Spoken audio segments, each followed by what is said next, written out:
Ma'am आपकी health insurance policy आ गई है, एक बार खोल के चेक कर लें, सारी डिटेल्स ठीक हैं। Pre existing conditions, oh no, मैं प्री एग्जिस्टिंग कंडीशन तो बताना भूल ही गई, अब क्या करूं? सर आपकी इंश्योरेंस पॉलिसी आ गई, एक बार चेक कर ले, सारी डिटेल्स ठीक है। अरे इसमें क्या चेक करना है, मैंने कंपनी को बताया ही नहीं कि मेरे को बीपी और डायबिटीज, और कंपनी को कैसे पता लगेगा? कभी क्लेम आएगा तो बोल दूंगा अभी अभी हुआ है। तो आपने देखा दो तरह के लोग हैं जो हेल्थ इंश्योरेंस पॉलिसी ले रहे हैं। एक है जो अपना प्री एग्जिस्टिंग कंडीशन बताना भूल गए, मतलब इंटेंशनली नहीं था, इंटेंट वाज राइट बट बताना भूल गए, डेलिबरेटली नहीं छुपाया। दूसरा है जो डेलिबरेटली छुपा रहे हैं प्री एग्जिस्टिंग कंडीशन और इंश्योरेंस कंपनी को नहीं बता रहे हैं हेल्थ इंश्योरेंस पॉलिसी लेते टाइम। तो आपको ये जानना जरूरी है कि अगर आपने अपना pre existing condition medical history insurance company से छुपाई है, चाहे डेलिबरेटली चाहे इंटेंशनली, तो क्या होगा? क्लेम नहीं मिलेगा, क्लेम नहीं मिलेगा, वेरी क्लियरली क्लेम आपको नहीं मिलेगा। सेकंड, आपकी पॉलिसी टर्मिनेट हो जाएगी, आपकी पॉलिसी टर्मिनेट हो जाएगी। थोड़ा सा ओवर ड्रामेटिक हो गया बट ओवर ड्रामेटिक नहीं है, एक्चुअली में ये एक जेन्युइन प्रॉब्लम है। अगर आप अपने pre existing conditions insurance company को नहीं बता रहे हैं तो आपके लिए प्रॉब्लम है। और अगर आपके साथ भी ऐसा हो चुका है कि आपकी प्री एग्जिस्टिंग कंडीशंस थे और आप इंश्योरेंस कंपनी को नहीं बता पाए हैं, तो आपको क्या करना चाहिए वो मैं इस वीडियो में आपको बताऊंगी। वीडियो स्टार्ट करने से पहले मैं अपने आपको इंट्रोड्यूस करना चाहूंगी। मेरा नाम है गुरलीन कौर टिक्कू, मैं हूँ सर्टिफाइड फाइनेंशियल प्लानर। हर वीक वीडियोस बनाती हूँ जिससे कि आपकी पर्सनल फाइनेंशियल लाइफ और इंश्योरेंस बाइंग की जर्नी इजी और हैप्पी बन पाए, क्योंकि हमारी कंपनी की टैगलाइन भी यही है, creating a wealth of happiness. चलते हैं वीडियो की तरफ। अगर आप अपनी प्री एग्जिस्टिंग कंडीशन इंश्योरर को बताना भूल गए हैं तो आपको क्या करना चाहिए? पहला ये जानेंगे रीजन कि लोग अपनी प्री एग्जिस्टिंग कंडीशन क्यों नहीं बताते। अगर वो डेलिबरेटली नहीं बता रहे तो क्यों नहीं बताते? दो रीजंस है इसके कि जब आप प्री एग्जिस्टिंग मेडिकल कंडीशन बताते हैं तो उसमें चांसेस है कि आपका प्रीमियम बढ़ सकता है, लोडिंग हो सकती है प्रीमियम पे। दूसरा, आपको वेटिंग पीरियड सर्व करना हो सकता है। तो ये दोनों चीजों से बचने के लिए लोग प्री एग्जिस्टिंग कंडीशन नहीं बताते हैं। बट आप ये समझ लीजिए, अगर आप प्री एग्जिस्टिंग कंडीशन नहीं बता रहे तो पॉलिसी लेने का कोई पॉइंट नहीं है, कोई फायदा नहीं है। क्योंकि मैं आपको ये बता दूं, आपको पता ही है इंश्योरेंस जो है, इंश्योरेंस कॉन्ट्रैक्ट जो होता है वो कॉन्ट्रैक्ट बेस्ड होता है कुछ प्रिंसिपल्स ऑफ इंश्योरेंस का। तो एक प्रिंसिपल ऑफ इंश्योरेंस है जिसका नाम है principle of utmost good faith. ये प्रिंसिपल कहता है insurer and insured both must be transparent and disclose all the essential information required before signing up for an insurance policy। तो दोनों पार्टीज को जब वो कॉन्ट्रैक्ट में एंटर कर रहे हैं उनको ट्रुथफुली सब कुछ डिस्क्लोज करना, सारी इंफॉर्मेशन प्रॉपरली देना जरूरी है। अगर ये नहीं होगा तो क्या होता है? उसके लिए क्लॉज 3 है पॉलिसीज में जो कहता है, as per clause 3 of policy terms and conditions, policy can be cancelled and without prejudice to the above, we may terminate the policy during the policy period by sending 30 days prior written notice। और किन किन conditions में कर सकते हैं? You or any insured or any person acting on behalf of either has acted in a dishonest or fraudulent manner under or in relation to this policy. अगर कोई भी फ्रॉडुलेंट एक्टिविटी पकड़ी जाती है, इंश्योरेंस कंपनी आपका contract terminate कर देती है। दूसरा है, you or any insured person has not disclose the material facts or misrepresented in the relation to the policy. मतलब ये मटेरियल फैक्ट है जो आपकी प्री एग्जिस्टिंग मेडिकल हिस्ट्री है, क्योंकि उसके बेसिस पे आपकी पॉलिसी इशू होनी है, वेटिंग पीरियड्स लगने हैं, एक्सक्लूजन्स लगनी है, अंडरराइटिंग टीम डिसाइड करती है।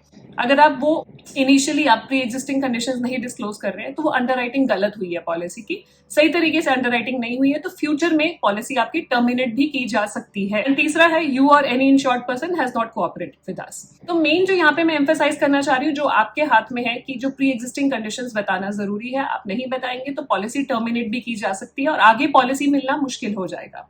एंड जब पॉलिसी टर्मिनेट की जाएगी तो जो आपने प्रीमियम पे किए हैं वो भी फॉरफेट हो जाएंगे, वो प्रीमियम भी आपको वापस नहीं मिलेंगे। So be very careful while buying the policy. मैं एक चीज और यहाँ पे कहना चाहूंगी, I have come across lot of people who have been searching health insurance policy, जो हेल्थ इंश्योरेंस पॉलिसी ढूंढ रहे हैं आई डोंट नो कितने सालों से। दो तीन बार तो मैं ही बात कर चुकी हूँ on a span of 2 years that हम अभी भी हेल्थ इंश्योरेंस पॉलिसी देख रहे हैं, डिसाइड नहीं कर पा रहे हैं, कुछ और अच्छा प्रोडक्ट आएगा फिर लेंगे।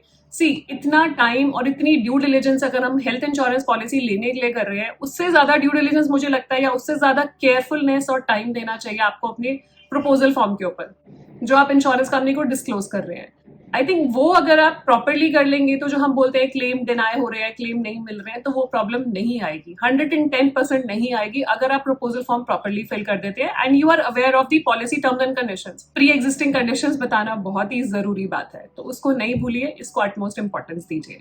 अब मैं आपसे बात करूंगी कि अगर ऑलरेडी ये गलती हो चुकी है तो आप क्या कर सकते हैं। आप ये समझ लीजिए कि अंडर राइटिंग जो है, इंश्योरेंस कंपनी की जो अंडर राइटिंग है, जो आपकी पॉलिसी इशू करती है या डिक्लाइन करती है या लोडिंग लगाती है या एक्सक्लूजन लगाती है, वो बहुत लीनियंट नहीं होती है, बिकॉज उनको अपना रिस्क असेस करना है, उनको अपनी रिस्क टेकिंग एपेटाइट देखनी है कि उस कंडीशन के लिए वो रिस्क ले सकते हैं कि नहीं ले सकते हैं। आपको ये समझना जरूरी है, जब इंश्योरेंस क्या है, बेसिकली इट्स अ पूल, एक तरह के लोग हैं, इट्स अ ग्रुप, एक तरह के लोग हैं और उनको एक प्रीमियम चार्ज किया जा रहा है और ये बोला जा रहा है कि कल को अगर कोई हॉस्पिटलाइजेशन होगी तो आपका क्लेम अमाउंट हम पे करेंगे। तो वो ग्रुप भी सेम होना चाहिए। अगर किसी को एग्जिस्टिंग कंडीशंस हैं तो उनको लोडिंग लगेगी, उनको चांसेस है कि वेटिंग पीरियड्स भी लगेंगे, बिकॉज कंपनी अपना रिस्क टेकिंग एपेटाइट उस हिसाब से असेस कर रही है, एक्चुरियल कैलकुलेशन होती है प्रीमियम्स की, उसके बेसिस पे पूरी आपकी पॉलिसी अंडरराइट की जाती है।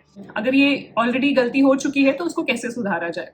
पहला, आपके पास जो पॉलिसी डॉक्यूमेंट आता है, बहुत जरूरी है फ्री लुक में आपको अपनी पॉलिसी कॉपी चेक करना, क्योंकि बहुत बारी ऐसा होता है कि आप पॉलिसी कॉपी चेक करते हैं तो आपके नोटिस में आता है, अच्छा ये भी चीज थी मैंने नहीं बताया, तो आप इमीडिएटली 15 दिन में पॉलिसी कैंसिल करके आप रीअप्लाई कर सकते हैं विद द करेक्ट इन्फॉर्मेशन। अगर फ्री लुक पीरियड भी निकल चुका है तब क्या करें। सेकंड, आप अपनी इंश्योरेंस कंपनी को इमीडिएटली इन्फॉर्म कर सकते हैं, ये प्री एग्जिस्टिंग कंडीशन थी, मैं बताना भूल गई थी या भूल गया था, तो उसके बेसिस पे फिर वो डिसीजन अंडर राइटर का रहेगा। जो अंडर राइटिंग टीम है इंश्योरेंस कंपनी की, वो डिसाइड करेंगी कि आपको policy as it is continue करनी है, आपको पॉलिसी में कुछ एक्सक्लूजन लगाने हैं, या आपको पॉलिसी दे ही नहीं सकते, तो वो अंडर राइटिंग टीम के ऊपर डिपेंड करेगा। बट ये मत सोचिएगा कि नहीं बताते इनको, आगे मैनेज कर लेंगे, आगे मैनेज नहीं होता है तभी क्लेम डिक्लाइन होते हैं। थर्ड ऑप्शन है कि रिन्यूअल पे आप अपनी पॉलिसी पोर्ट आउट कर सकते हैं, आप दूसरे इंश्योरेंस कंपनी में पोर्ट कर सकते हैं विद करेक्ट इन्फॉर्मेशन। तो वहां पे आप अपनी सारी मेडिकल इन्फॉर्मेशन दीजिए, वहां पे आप अपनी सारे डिस्क्लोजर्स दीजिए, जो भी मटेरियल इन्फॉर्मेशन है वो प्रॉपर्ली दीजिए इंश्योरेंस कंपनी को, और अपनी पॉलिसी सही तरीके से पोर्ट आउट कीजिए। तो पोर्टेबिलिटी में भी ध्यान रखिएगा, मैंने काफी सारी वीडियोस पोर्टेबिलिटी पे भी बनाई हुई हैं, आप चेक कर सकते हैं। वहां पे ध्यान रखिएगा कि वहां पे भी प्रॉपर इन्फॉर्मेशन देना, हर चीज की मेडिकल इन्फॉर्मेशन देना बहुत इंपॉर्टेंट है। इसके बाद आई एम श्योर आपके कुछ काउंटर क्वेश्चंस आएंगे इस वीडियो पे, तो उन 2 काउंटर क्वेश्चंस का तो मैं अभी आंसर दे देती हूँ। आप बोलेंगे कि 8 ईयर्स का मोराटोरियम पीरियड होता है, अगर 8 ईयर्स का मोराटोरियम पीरियड क्रॉस हो गया तो अगर हमने कुछ मटेरियल इन्फॉर्मेशन नहीं बताई इंश्योरेंस कंपनी को तो क्या होगा। तो उस केस में इंश्योरेंस कंपनी आपकी पॉलिसी कैंसिल नहीं कर सकती, बिकॉज मोराटोरियम पीरियड, आप एक ही कंपनी के साथ 8 साल से जुड़े हुए हैं, तो प्री एग्जिस्टिंग नॉन डिस्क्लोजर पे भी आपकी पॉलिसी कैंसिल नहीं होगी। बट इसका फायदा मत उठाएं कि अगर 8 साल के अंदर कोई क्लेम आ गया तो क्या करेंगे, तो इसलिए ध्यान रखें कि प्रॉपरली सब कुछ डिस्क्लोज करें। सेकंड, आपका काउंटर जो आएगा कि अगर पॉलिसी लेने के बाद कोई कंडीशन डायग्नोज होती है देन व्हाट।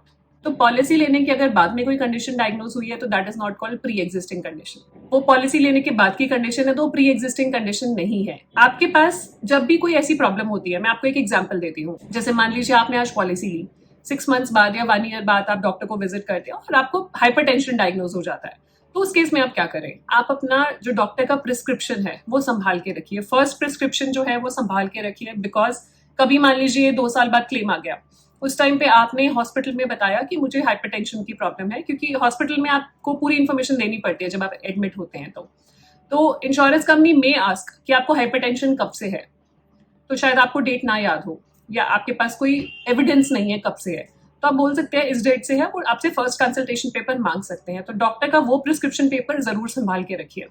इसी के लिए बहुत सारी जो इंश्योरेंस पॉलिसीज आप लेते हैं उनका एप्लीकेशन आप डाउनलोड कर सकते हैं, और उसी में ही ना एक लॉकर होता है विच इज ई लॉकर, जहां पे आप अपने सारे मेडिकल डॉक्यूमेंट्स रख सकते हैं कि अभी कभी इमरजेंसी हुई तो आप उसी में से फेच करके डॉक्यूमेंट दे सकते हैं। क्लेम के टाइम पे आपको ढूंढना नहीं पड़ेगा वो डॉक्टर का फर्स्ट कंसल्टेशन पेपर कहाँ है, तो आप एक जगह डिजिटल फॉर्म में ही रख सकते हैं। सो ये 2-3 तरीके हैं जिससे कि जो गलती आपने करी है उसको अमेंड कर सकते हैं। पहले तो कोशिश करें कि ऐसी गलती ना करें, बिकॉज हम बार बार आपको यही रीआइटरेट करते हैं कि pre existing conditions insurance policy में बताना बहुत जरूरी है। सो इस चीज का ध्यान रखें। अगर अभी तक हेल्थ इंश्योरेंस पॉलिसी नहीं ली है तो प्लीज ले लें, अपना नहीं अपनी फैमिली के बारे में सोचें, अपनी फैमिली की सिक्योरिटी के बारे में सोचें, और अपना फाइनेंशियल बर्डन शिफ्ट कर दें इंश्योरेंस कंपनी पे। कुछ भी क्वेश्चंस हो जो अभी बात करी इसके रिगार्डिंग प्लीज पूछिएगा, आप व्हाट्सएप नंबर ईमेल आईडी नीचे मेंशन है। कुछ भी फीडबैक देना चाहिए प्लीज दीजिएगा। एंड जाने से पहले क्विक रिमाइंडर, अगर अभी तक आपने हमारे चैनल को सब्सक्राइब नहीं करा है do subscribe so that you get the right information at the right time. मिलते हैं जल्दी। Stay safe, take care, bye bye. जो हेल्थ इंश्योरेंस पॉलिसीज ले रहे हैं, टाइप 2, वो 2-2 3-3 बार होता है ना, सीरियल वाला। फ्रॉडुलेंट, दोबारा से यार, मतलब करना अच्छी बात है, बट आप अपनी इंश्योरेंस कंपनी का मटेरियल इन्फॉर्मेशन